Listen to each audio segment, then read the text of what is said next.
রাসূলুল্লাহ সাল্লাল্লাহু আলাইহি ওয়াসাল্লাম বলেছেন, বদনজর সত্য।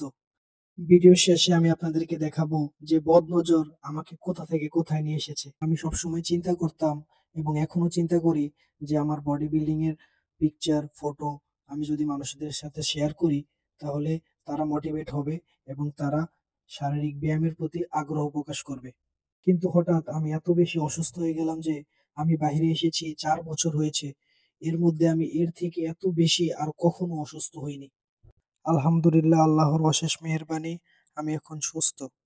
আজকে অনেকদিন পর জিমে এসে দেখি আমার ৪ কেজি ওজন কমে গিয়েছে এবং আমার বডিতে কোনো মাসল নেই।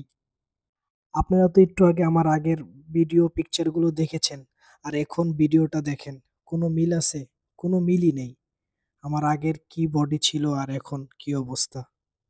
হঠাৎ করে ভাইয়াটা আসলো এবং আমার স্ট্রাকচার দেখে, আমার বডি দেখে সে নিজেই হাসা শুরু করে দিল। এখন আপনাদের কি মনে হয় আমি সবকিছু বাদ দিয়ে সবার থেকে নিজেকে আড়াল করে রাখবো, লুকিয়ে রাখবো? না, কখনোই না। ইনশাআল্লাহ আমি আবার নিজেকে প্রস্তুত করব আর এর থেকে ভালোভাবে আপনাদের সামনে কামব্যাক করব ইনশাআল্লাহ।